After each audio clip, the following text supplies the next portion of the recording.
নমস্কার বন্ধুরা, আমি অভিষেক। আপনারা দেখছেন টাকা টক। এই পর্বে আমরা দেখব যে নিফটি কোন দিকে মোমেন্টাম করতে পারে, কোন স্টক হতে পারে ট্রেন্ডিং, এই নিয়ে আমরা আলোচনা করি। আগের দিন যেমন আমরা আলোচনা করেছিলাম, তো আমাদের প্রথমে যেটা আমরা দেখবো আজকে সেটা হচ্ছে ওয়াই ডেটা। ওয়াই ডেটা অনুযায়ী দেখুন নিফটির স্ট্রং সাপোর্ট যেটা আমরা দেখতে পাচ্ছি 24,000। এই দেখুন 24,000-এ আপনার একটা ভালো সাপোর্ট আমরা দেখতে পাচ্ছি পুট সাইডে আপনার, যেটা 1,28,000-এর কাছাকাছি ওপেন ইন্টারেস্ট। আর 24,200-তে একটা ভালো রেজিস্ট্যান্স। হ্যাঁ, তো রেজিস্ট্যান্স কত না 1,04,314 মতো আপনার ওপেন ইন্টারেস্ট আছে। তো যা দেখতে পাচ্ছি আপনার এই 200 পয়েন্টের রেঞ্জের মধ্যে মার্কেট ঘোরাফেরা করতে পারে। সেই হিসাবে দেখতে গেলে এটাকেও আমরা স্ট্রং হিসাবে ধরতে পারি। আর 24,000টাকে আমরা যেমন যে রেজিস্ট্যান্স সাপোর্ট হিসাবে ধরবো। তো চলুন দেখে নিই, চার্টেতে চলে যাই। চার্ট কী বলছে দেখে নিই। তো দেখুন বন্ধুরা, যে কালকে আমরা যে এরকম ডিসকাস করেছিলাম যে কি হতে পারে না হতে পারে, দেখুন যে আমি বলেছিলাম যে মার্কেট যদি প্রথমেই খুব বড় গ্যাপ আপ খোলে তো প্রথমে একটা শর্ট সেলিং বা প্রফিট বুকিং আসতে পারে। তো দেখুন এক্স্যাক্টলি তাই হয়েছে। আমি এখানে ট্রেডও নিয়েছিলাম। দেখুন এই দেখুন মার্কেট যে আগের দিনে যে 24,000-এর একটা ওয়াই ডেটা অনুযায়ী সাপোর্ট এই রেজিস্ট্যান্স ছিল, সেখানটায় এসে একটা স্পিনিং টপ বানায় এবং 1:3 দেখুন এত অবধি পড়ে আবার ওপরে উঠে যায়। তো চলুন দেখি আজকের মার্কেট কি বলছে আজকে চার্ট অনুযায়ী। তো প্রথমেই আমরা যেমন দেখলাম যে ওয়াই ডেটা অনুযায়ী 24,200 একটা স্ট্রং রেজিস্ট্যান্স আছে। আর শুধু 24,200 স্ট্রং রেজিস্ট্যান্স তাই নয়, দেখুন এইখানে প্রিভিয়াসলি একটা বড় সাপোর্ট আছে, এই রেজিস্ট্যান্স আছে, কেননা মার্কেট ওখান থেকেই ফলো হয়েছিল। এই দেখুন 24,200-র কাছে 2রা জানুয়ারি।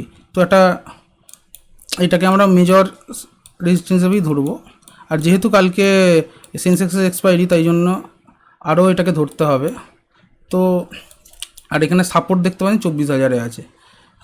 আর নিয়ার সামনে কোথাও সাপোর্ট আমি দেখতে পাচ্ছি না। তো আরও নিচতে যদি দেখেন যে 24,800-র কাছাকাছি বা 900-র কাছাকাছি। আর এইখানে একটা মাইনার সাপোর্ট 23,970-এর কাছাকাছি আছে। তো দেখি কি হবে। তো আমি প্রথমেই কালকে বলেছিলাম যে 24,000-এর যে সাপোর্টটা সেই রেজিস্ট্যান্সটা ছিল, সেটা কিন্তু খুব একটা মেজর রেজিস্ট্যান্স ছিল না, কারণ এটা খালি সাইকোলজিক্যাল নাম্বারের জন্য। আর যদি ভালো মার্কেট চলে তো ওপর দিকে উঠবে, তো তেমনই হয়েছে। দেখুন 24,200-র কাছেই যে আপনার মেজর রেজিস্ট্যান্সটা ছিল সেখানটা গিয়ে আটকেছে মার্কেট। তো কালকে কী হতে পারে, কালকে আমার এক্সপেকটেশান খুব একটা হাই নেই, কারণ যেহেতু সেন্সেক্সের এক্সপায়ারি। আর পরপর দেখুন এখানে পরপর দুদিন খুব বড় বড় ক্যান্ডেল দিয়ে ওপরে উঠেছে, ভালো মোমেন্টাম হয়েই গেছে অলরেডি। তো কালকে সাইডওয়েজ হওয়ার সম্ভাবনাটা খুব বেশি আছে। আচ্ছা, 24,200-টাকে খুব ভালোভাবে এক্সপেক্ট করলেও করতে পারে। আর তেমনই দেখুন এইখানে 24,000। তো আমার যেটা মনে হচ্ছে যে 24,100 থেকে এই 24,000 আর 24,200 এই জোনটার মধ্যেই মার্কেট থাকতে পারে। আর সাইডওয়েজ হওয়ার সম্ভাবনাটাই বেশি। তো কালকের কি প্ল্যানিং হবে, প্ল্যানিং দেখুন সিম্পল প্ল্যানিং,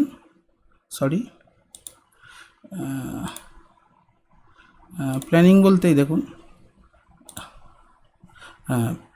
যদি মার্কেট এটার নিচে আসে, প্রাইস অ্যাকশন অনুযায়ী আমরা বিক্রি করতে পারি 24,000-এর জন্য। তো এই লেভেলটা হচ্ছে 24,100-র লেভেল। তো 50 পয়েন্টের স্টপ লস আর 100 পয়েন্টের টার্গেট। আর ওপরের দিকে যদি আসে, ওপরের দিকে আমি খুব একটা অ্যাগ্রেসিভ নই, কারণ রেজিস্ট্যান্স আছে। তো ওপরের দিকেও যদি আসে আমরা একটু হাফ কোয়ান্টিটির কাজ করব, যেটা আমরা ফুল কোয়ান্টিটিতে কালকে কাজ করেছিলাম, আজকে যে কাজ করেছিলাম ওপরের জন্য, তেমনই আজকে করব হাফ কোয়ান্টিটির জন্য। তো তেমনই এই যে দেখুন 24,200-র যদি রেজিস্ট্যান্স যদি ক্রস করে, তখনই একমাত্র আমরা ট্রেড নেবো, নাহলে নেবো না। এই যে জোনটা দেখতে পাচ্ছেন, এইখানে কোনো আমাদের উপরের দিকে ট্রেডের দরকার নেই। এখানে আসুক, এখানে সাপোর্ট নিয়ে উপরের দিকে উঠুক, প্রাইস অ্যাকশন ক্রিয়েট করুক, তারপরে আমরা নিতে পারি। তো মোটামুটি এইটাই নিফটির জন্য প্ল্যানিং। কালকে যদি পড়ে তো 24,100 থেকে নিচের দিকে যদি আসে তো নেব। আর দেখুন খুব একটা নিচতেও যদি খোলে তাতেও আমি খুব একটা ইন্টারেস্টেড নই। তো কালকে আমি সাইডওয়েজের জন্যই প্ল্যান করছি মোটামুটি। আর যদি পাই এই জোনটার কাছাকাছি যদি পাই, নিচের দিকে একটা ট্রেড নিলে নেওয়া যেতে পারে। আর এর উপরে যদি ক্রস করে উপরে যায়, তখনই একমাত্র ট্রেড নেবো, এছাড়া আর কোনো ট্রেড এখানে নেই নিফটির জন্য। তো চলুন দেখি যে কালকে আমি যে কয়েকটা স্টক আপনাদের দিয়েছিলাম সেই স্টকগুলো কীরকম পারফরমেন্স করেছে। প্রথমেই দেখি টেক মাহিন্দ্রা। দেখুন আজকে কালকে আমরা এইটা নিয়ে আলোচনা করছিলাম, এটাই আজকের হাইয়েস্ট গেনার, টপ গেনার নিফটিতে। দেখুন কত সুন্দর কাজ করেছে। জানি না যে কে নিয়েছেন না এই স্টকটা আজকে। যদি কেউ নিয়ে থাকেন তো আমাকে কমেন্টে জানাবেন, তাহলে আমি আরও উৎসাহিত হব, আরও ভালো ভালো স্টক আপনাদের জন্য নিয়ে আসবো। এই দেখুন টিসিএস কালকে আমি দিয়েছিলাম, দেখুন টিসিএসও সেম। দেখুন এইখান থেকে এত অবধি টিসিএস গেছে, তারপর এইখানে নিচে হয়ে গেছে। তাহলে দেখুন যে কত থেকে যেই ওপর দিকে যেই র্যালিটা হয়েছিল তার মধ্যেই আপনি ইন্টারেস্টে যথেষ্ট আমি নিতে পারতেন। অতএব এইটাকেও আমরা দেখবো সাকসেসফুলি হিসাবেই। আচ্ছা চলুন এবার নেক্সট দেখি। নেক্সট আমি দিয়েছিলাম গ্রাসিম। দেখুন গ্রাসিমকে বলবো না যে অতটা খুব একটা যে হয়েছে, আপনার র্যালি করেছে, কিন্তু যে আপনার টেক মাহিন্দ্রা টিসিএস যেটা করেছে তাতেই আপনার পুষিয়ে যাবে। আরে এটাই তো খেলা, আপনাকে কিছু হয়তো স্টক দেবে আপনাকে স্টপ লস, আবার কিছুতে দেবে প্রফিট। আর যখন প্রফিট কামাবেন তখন দেখবেন যাতে বড় প্রফিট নেওয়া যায়। যেমন আজকে টেক মাহিন্দ্রা যারা যারা কাজ করেছেন 5.10% আজকে উঠেছে মার্কেট। তো দেখে নিয়ে এবার আজকের জন্য কী কী স্টক আছে চলুন দেখুন। আজকে যে স্টক আমি রেখেছি তার মধ্যে প্রথমেই হচ্ছে টেক মাহিন্দ্রা। আপনি টেক মাহিন্দ্রাকে আজকের জন্যও রাখতে পারেন।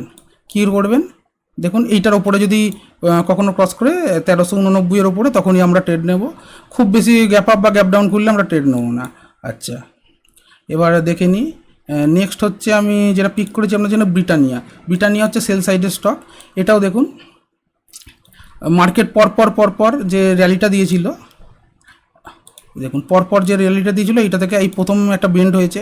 যখন বেন্ড হয়েছে তখন আমরা একবার চেষ্টা করতে পারি নিচের দিকে ট্রেড নেওয়ার জন্য। এটাকে আমি সেলিংয়ের জন্য রেখেছি। এটাও দেখে নিন, যদি 5380 ক্রস করে তখন আমরা ট্রেড নেব নিচের দিকের জন্য। 1:2 আমরা টার্গেট রাখতে পারেন। আচ্ছা এবার এশিয়ান পেন্ট, এটাও আপনারা করতে পারেন কি যে সেল সাইডের জন্য ট্রেড নিতে পারেন। দেখুন এটাও পরপর র্যালি দিচ্ছিল, এটাও নিচের দিকে আজকে এসেছে। আর মার্কেট যেহেতু আমি দেখতে পাচ্ছি যে খুব একটা উপরের দিকে উঠতে নাও পারে, তাই আমি সেল সাইডের স্টক আজকে দুখানে রাখলাম। তো এইটাও দেখে নিন 24,440 নিচে যদি আসে তখন আমরা ট্রেড নেব, নিচে 1:2 স্টপ লস রেখে।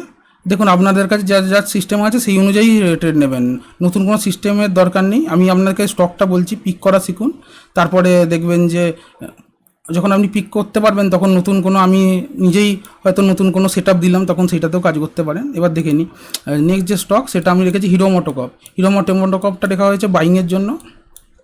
তো এইটাও দেখুন 3930 ওপরে যদি যায়, 3925 ওপরে যদি যেতে আরম্ভ করে, দেখুন প্রথমেই যদি গ্যাপ আপ বা গ্যাপ ডাউন খুলে যায় তখন আমি ইন্টারেস্টেড নই। সামনাসামনি যদি খোলে বা কিছুটা গ্যাপ আপ গ্যাপ ডাউন করলে তখন আমরা ট্রেড নেব প্রাইস অ্যাকশন অনুযায়ী, বা আপনাদের যার সেটা বাজে সেই অনুযায়ী নেবেন। আর একটা যে স্টক আমি রেখেছি সেটা বাজাজ ফিনসার্ভ। এই স্টকটা আমি কালকের জন্য রেখেছিলাম, কিন্তু আমি কালকে বলতে ভুলে গেছি। দেখুন রেখেছিলাম কিন্তু বলিনি, সে যাই হোক। তো এইটাও খুব ভালো র্যালি দিয়েছিল 3.35%। এইটাও আমি কালকের জন্য পিক করেছি যে যদি উপরের দিকে ওঠে তো এইটাও উঠতে পারে। তো আমরা কি করব, তো যদি দেখুন 2120 টাকার উপরে ওঠে তখন আমরা নেব 1:2 টার্গেটের জন্য। ওকে, তো আজকে আমরা এফআইডিআই ডেটা এখনও দেখাতে পারছি না, কেননা এফআইডিআই ডেটা যেটা সেটা 6টার পরে পাবলিশ করে আমাদের এনএসি ওয়েবসাইটে।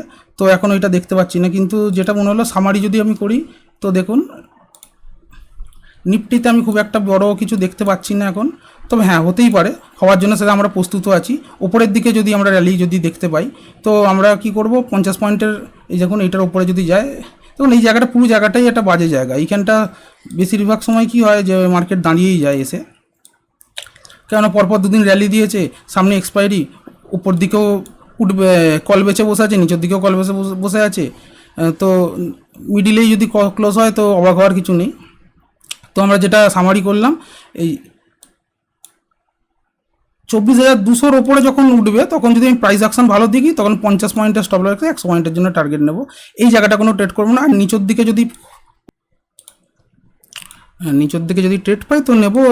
এটাও আমরা 50 পয়েন্টের জন্য স্টপ লস, 100 পয়েন্টের টার্গেটের জন্য, অথবা যে যার আপনার কি সেট আপ আছে সেই অনুযায়ী নিতে পারেন। আচ্ছা, তো আর একটা কথা, যদি মার্কেট খুব যদি গ্যাপ আপ খুলে যায়, ধরুন 24,250 300, এখান থেকে একটা আপনার প্রফিট বুকিং আসতে পারে, এটার জন্য আপনারা প্ল্যান করতে পারেন। যেমন আজকে যেমন আমরা করেছিলাম 1 মিনিটের চার্টে, আপনারা যেমন দেখলেন, আরেকবার দেখিয়ে দিই আপনাদের। সরি, এটা হ্যাঁ, 1 মিনিটের চার্টে যেমন এটা সকালবেলা আমরা প্ল্যান করেছিলাম। জানি না কে কে করেছেন, যদি কেউ করে থাকেন এই ট্রেডটা, তাহলে আমার সঙ্গে, তাহলে আমাকে কমেন্টে জানাবেন, খুব খুশি হব। আর প্লিজ আপনারা লাইক, কমেন্ট আর সাবস্ক্রাইব করতে ভুলবেন না, তাতে আমি আরও মোটিভেটেড হব আর পরবর্তী দিন আরও নতুন নতুন ভিডিও আনতে পারবো। এই দেখুন, যে এইখানটা আমি আপনাদের বলছিলাম, এই জায়গাটা আমি ট্রেড নিয়েছিলাম স্পিনিং টপ 24,000 এতে আসতে, এখান থেকে একটা প্রফিট বুকিং আসে। দেখুন কত পয়েন্টের জন্য, 20 পয়েন্টের স্টপ লস ছিল আমাদের, আর আপনার ফল হয়েছে প্রায় 24,900 কাছাকাছি। তো 20 পয়েন্টের স্টপ লসে 80 পয়েন্ট পাওয়া গেছে, তো যথেষ্ট। তো দেখে নিলেন আজকে যা যা আমি আপনাদের বললাম সেগুলোই দেখুন ভালো করে।